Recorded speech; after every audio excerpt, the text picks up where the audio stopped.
Yo guys, balik lagi di channel kita, tempat yang seru banget buat kalian yang suka film dengan gaya santai dan penuh tawa. Biasanya kita bahas film penuh aksi atau komedi, tapi kali ini agak berbeda nih. Kita bakal ngomongin film yang jauh lebih serius. Judulnya The Inso yang rilis tahun 2017. Ini film drama yang bakal bikin otak kalian mikir keras, hati campur aduk, dan mungkin ngebuat kalian mikir, hidup gue sebegitu rumitnya ya. Film ini dari Lebanon dan ngangkat tema yang cukup sensitif soal kebanggaan, perselisihan, dan insiden kecil yang bisa berubah jadi masalah besar. Kebetulan gue punya pendapat yang masih gue praktekin sampai sekarang. Permasalahan sebetulnya nggak akan jadi masalah kalau kita nggak mempermasalahkan masalah itu. Yuk kita gas alur film ini. Cerita dimulai di Beirut, Lebanon. Kita dikenalin sama dua karakter utama, Tony Hannah, seorang mekanik mobil serta Kristen yang taat, dan Yasser Salameh, seorang pengungsi Palestina yang kerja sebagai mandor proyek konstruksi. Tony lagi dengerin pidato politisi ekstrem sayap kanan Kristen yang penuh frustasi soal keberadaan pengungsi Palestina. Pidato itu jadi gambaran tentang sikap Tony terhadap orang Palestina yang dianggap sebagai ancaman. Ini ngasih gambaran awal tentang keyakinan dan latar belakang Tony. Tapi kalau dipikir-pikir, kacau juga sih ya. Udahlah benci, dengerinnya konten-konten kompor. Gimana hati nggak makin panas tiap hari ya kan? Di Lebanon nggak ada konten dangdut kayaknya. Coba ya, untuk manusia macam si Tony di luaran sana, banyakin lihat konten Lina G-Boy, biar agak ademan dikit. Nah lanjut, di sisi lain, Yasser adalah pria pendiam yang lagi kerja keras di proyek renovasi jalan. Pas kru konstruksi dekat sama gedung tempat tinggal Tony, Yasser lihat ada pipa saluran air yang bocor dari balkon Tony. Airnya nyiprat ke jalan. Ini udah jelas ngelanggar peraturan sih. Kalau di kita, pasti udah kena tegur PU. Yasser coba nawarin buat benerin pipa itu secara gratis. Tapi Tony yang punya rasa benci ke pekerja-pekerja konstruksi, yang dimana Tony tahu kalau mayoritas pekerjanya berasal dari pengungsi Palestina, langsung nolak tawaran Yasser dengan kasar, dan bahkan ngebanting pintu balkon. Bingung juga gue. Gratis loh ini. Kecuali kalau maksa benerin dan maksa bayar. Mungkin gue lempar ini si Yasser dari balkon. Walaupun ditolak, Yasser tetap benerin pipa itu karena dia rasa itu yang harus dia lakukan. Begitu Tony tahu, dia marah banget dan malah rusakin pipa yang udah dibenerin Yasser. Ketegangan makin parah waktu Yasser nyeplos bilang, "Bajingan kau." Tony ngerasa terhina banget dan balas dengan kata-kata penuh kebencian. Setelah ribut di balkon, Tony masih merasa terhina oleh ucapan Yasser. Tony yang keras kepala dan memendam dendam datang ke perusahaan konstruksi tempat Yasser kerja.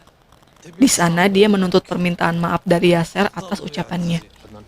Namun Yasser yang merasa dirinya tidak bersalah menolak untuk meminta maaf. Ketegangan ini memuncak ketika Tony semakin memprovokasi Yasser dengan pernyataan bernada kebencian. Ketika Tony menghina dia dengan kata-kata yang merendahkan. Seandainya Ariel Sharon membunuh kalian semua. Yasser ngerasa harga dirinya diinjak-injak. Ketrigger lah ini si Yasser. Akhirnya perut Tony kena salam olahraga. Jebret! Insiden ini menyebabkan Tony terluka dan harus dilarikan ke rumah sakit. 2 tulang rusuk Tony patah. Di rumah sakit, Tony diberi kesempatan untuk melaporkan Yasser ke polisi atas tindakan penyerangan. Udah macam play victim aja ini. Karena menurut gue, kalimat seandainya Ariel Sharon membunuh kalian semua, itu udah parah banget sih. Level teratas dari hinaan. Karena bukan main-main loh yang terjadi di sana. Genosida. Kalau si Tony bilang, anjing lu, menyet lu, kintil lu, atau kata-kata kebun binatang lainnya, terus Yasser mukul, Yassernya yang ngaco. Oke lanjut, Tony lapor polisi. Polisi bilang, polisi nggak bisa nahan orang dari camp pengungsian. Ini masalah politis katanya. Tapi Tony tetap bersikeras. Yowis, dibikinlah BAP. Hari berganti. Setelah mempertimbangkannya, Yasser menyerahkan diri ke polisi. Keren sih ini, laki banget. Lanjut ke persidangan tingkat bawah. Baik Tony dan Yasser, mereka berdua menghadiri persidangan tanpa didampingi pengacara. Di sini Tony ditanya sama hakim, kenapa nggak gugat Yasser? Tony bilang, kalau Yasser mukul Tony sampai 2 tulang rusuk patah. Hakim tanya asal-muasal konflik mereka. Hakim tanya, kalau pembuangan air pipa Tony ini ngelanggar hukum, Yasser mau ngebenerin kenapa ditolak. Kata Tony, istrinya lagi hamil. Tony ngerasa nggak nyaman ada orang lain masuk ke rumahnya. Terus Hakim lanjut tanya ke Tony, kenapa paralon yang dibenerin sama Yasser dirusak? Tony nggak bisa jawab dong. Di sini Hakim udah bisa nilai kalau emang dasarnya si Tony ini ada sifat benci ke pengungsi Palestina sih. Dua-duanya ditanya Hakim, kenapa sampai ada insiden pemukulan? Anehnya Yasser nggak mau bilang. Tony juga malu pasti kalau misalnya si Tony bilang udah ngucapin kalimat jahat itu di persidangan. Karena merasa buntu dan gak cukup bukti, Hakim memutuskan untuk membubarkan kasus ini. Tony yang gak puas menginginkan banding. Karena konflik ini, Tony sempat kecapean dan pingsan. Istri Tony kaget ngelihat Tony pingsan di bengkel. Karena kaget, istri Tony jadi lahiran prematur. Hal inilah yang bikin Tony makin berapi-api. Di sisi lain, karena mandor memperkerjakan pengungsi secara ilegal, Yasser dipecat dari pekerjaannya. Oh iya, ngomong-ngomong, agak lucu sih ini hubungan antara dua pengacara, Waji dan Nadine, adalah ayah dan anak. Waji adalah pengacara Tony, dan Nadine pengacaranya Yasser. Sidang jadi ajang pertempuran antara dua pengacara yang punya pandangan berbeda. Pengacara Tony yang berpengalaman bilang kalau Tony adalah korban dari serangan fisik yang gak bisa diterima. Sedangkan pengacara Yasser berargumen kalau Yasser cuma respon spontan terhadap penghinaan yang udah lama ada. Waji sering menggunakan retorika dan pengalaman politiknya untuk membangun argumen yang mempengaruhi opini publik. Sedangkan Nadine, dengan pendekatan yang lebih empatik dan modern, mencoba menunjukkan bahwa perselisihan ini adalah kesempatan untuk rekonsiliasi, bukan untuk memperdalam jurang perpecahan. Seiring berjalannya sidang, latar belakang Tony dan Yasser diungkapkan. Karakter Tony Hannah dalam The Insult adalah seorang Kristen Lebanon yang keluarganya mengalami trauma mendalam akibat perang saudara Lebanon yang terjadi di tahun 1975 hingga 1990. Secara spesifik, Tony adalah korban dari perang sipil internal yang melibatkan berbagai kelompok, termasuk faksi-faksi Palestina. Latar belakang ini penting sih, karena pembantaian oleh milisi Palestina di desa-desa Kristen selama perang, Tony jadi begini. Walaupun film ini tidak secara eksplisit menggambarkan detail tragedi masa lalunya, dialog dan ikilas balik emosional memberitahu penonton bahwa Tony dan keluarganya pernah menjadi korban kekejaman yang dilakukan oleh kelompok-kelompok yang diasosiasikan dengan Palestina. Trauma perang itulah yang menyebabkan Tony memiliki sikap keras terhadap komunitas Palestina, termasuk Yasser. Walaupun Yasser sendiri nggak ada kaitannya dengan insiden masa lalu itu. Dari sini kita dapat gambaran kalau Tony itu mencerminkan sebagian masyarakat Lebanon yang masih memendam luka akibat konflik yang sangat kompleks itu. Di sisi lain, Yasser adalah seorang insinyur berbakat yang terpaksa meninggalkan tanah kelahirannya karena konflik. Sebagai pengungsi, dia menghadapi diskriminasi setiap hari, termasuk dari orang-orang seperti Tony yang memandangnya sebagai beban sosial. Yasser juga menghadapi ujian emosional. Dia harus mempertahankan dirinya sebagai individu yang tidak terkait dengan kejahatan masa lalu, sambil menanggung stigma sebagai pengungsi Palestina yang sering dianggap sebagai pendatang yang tak diinginkan di Lebanon. Kasus ini mendapatkan liputan media besar-besaran, sehingga perhatian masyarakat terbagi. Sebagian pihak mendukung Tony, melihatnya sebagai warga negara yang haknya harus dilindungi. Sementara itu, pendukung Yasser memandang kasus ini sebagai representasi dari ketidakadilan yang sering dialami pengungsi Palestina. Keesokan harinya, pengacara Tony membawa bukti sejarah kekejaman yang dilakukan oleh beberapa kelompok Palestina selama Perang Saudara Lebanon, mencoba membenarkan ketidakpercayaan Tony terhadap mereka. Argumen ini memicu emosi besar di pengadilan, dengan hadirin terbagi antara mereka yang membela hak-hak pengungsi Palestina dan mereka yang mendukung Tony atas dasar patriotisme Lebanon. Bahkan si Waji sempat diteriakin antek Zionis oleh peserta sidang. Dalam momen emosional, seorang saksi mata perang saudara dihadirkan untuk memberikan kesaksian dari komunitas Kristen, menceritakan bagaimana keluarganya dibantai selama konflik oleh milisi yang terkait Palestina. Kesaksiannya menggambarkan trauma mendalam yang dialami komunitas Tony, memperkuat argumen bahwa luka-luka sejarah masih berdampak pada hubungan antar komunitas. Namun, tidak lama setelah itu, seorang pria Palestina memberikan kesaksian tentang bagaimana keluarganya kehilangan segalanya saat melarikan diri dari tanah air mereka dan harus menghadapi stigma di negara-negara yang mereka tempati. Kisahnya menggambarkan penderitaan yang tak kalah mendalam, menciptakan keseimbangan dalam narasi konflik ini. Di luar ruangan sidang, perpecahan semakin terasa. Demonstrasi yang awalnya damai mulai berubah menjadi bentrokan antara dua kubu. Polisi turun tangan untuk mengendalikan massa, tetapi ketegangan tetap tinggi. Berita tentang sidang ini mendominasi media, memperbesar retorika kebencian dan menambah keretakan di masyarakat. Kebayang gak sih, yang awalnya urusan paralon doang bisa bikin kisruh satu negara? Dan parahnya lagi, kasus ini dijadiin alat politisi buat cari pengaruh. Media juga jadi tinggi ratingnya.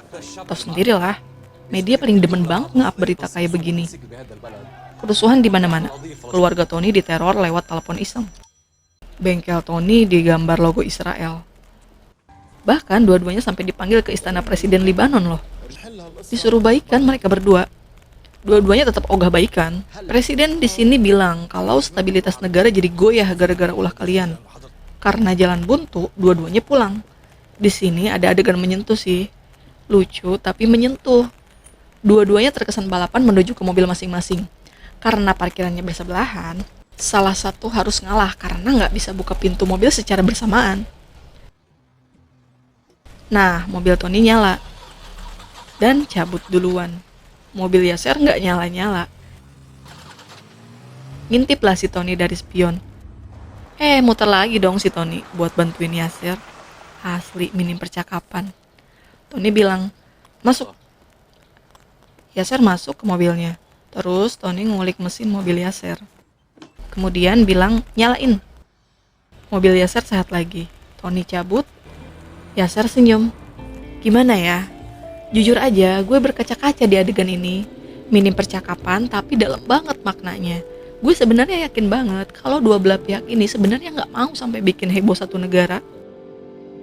Dalam salah satu adegan yang paling menyentuh, Tony dan Yasser akhirnya terpaksa ngobrol langsung tanpa campur tangan pengacara atau media. Ketika Yasser mendatangi bengkel Tony, ia tampaknya melakukan sesuatu yang bisa dianggap provokatif. Tetapi maksud sebenarnya adalah untuk mengekspresikan kemarahannya dan rasa frustasinya. Tony yang juga merasa terhina dan terusik oleh perselisihan ini, akhirnya melepaskan frustasinya dengan ngasih salam olahraga ke Yasser. Tindakan ini menunjukkan bahwa Tony, meskipun berusaha terlihat kuat dan tegar, tidak kebal terhadap tekanan emosional yang terus membesar. Alih-alih membalas dengan kekerasan atau kebencian, Yasser memilih untuk meredakan situasi dengan permintaan maaf. Ini menunjukkan tingkat kematangan emosional dan kebesaran hati, meskipun ia juga berada di posisi yang dirugikan. Dengan meminta maaf, Yasser mengakui bahwa konflik ini telah melukai mereka berdua. Ia mungkin ingin menunjukkan bahwa mereka tidak perlu menjadi musuh yang terus terjebak dalam siklus kebencian. Setelah Yasser pergi, Tony dibiarkan merenung atas tindakannya. Jadi satu sama ya.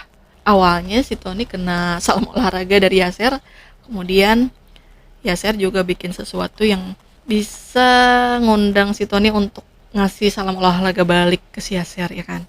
Satu sama impas. Di pengadilan, hakim menyimpulkan bahwa kedua pihak bersalah, tapi dua-duanya tidak dijatuhi hukuman.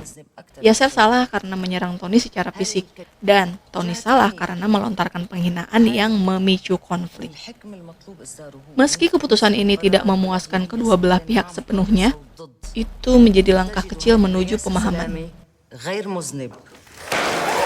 Film ini ditutup dengan adegan kedua belah pihak saling tersenyum satu sama lain, dengan musik yang sangat pas untuk adegan penutup film. Film ini ngangkat sisi emosional dan trauma yang gak pernah kelar, serta bagaimana sejarah dan kebanggaan bisa jadi akar masalah yang berlarut-larut. Dalam perjalanan sidang, kita lihat Tony dan Yasser mulai refleksi diri. Mereka berdua mulai sadar kalau kebencian yang mereka bawa lebih tentang luka lama ketimbang masalah pribadi. Film ini ngasih pelajaran penting tentang identitas, kebanggaan, dan bagaimana masa lalu seringkali ngaruh banget sama tindakan kita di masa sekarang. Jadi, meskipun film ini bukan yang paling ringan, pasti banyak pelajaran yang bisa kita ambil dari situasi yang kelihatannya sepele, tapi ternyata lebih kompleks. Jujur aja, Menurut gue harusnya diperbanyak film-film dengan tema begini. Film dengan tema persatuan, bukan tema perpecahan. Nah, kalau kalian suka dengan konten ini, jangan lupa klik like dan subscribe, oke? Kalau ada pendapat atau pertanyaan, tulis aja di kolom komentar. Kalau kalian jadi salah satu karakter di film ini, kira-kira bakal ngapain? Sampai jumpa di video selanjutnya, tetap santai, tetap asik, dan ingat, hidup nggak selalu hitam putih. Bye!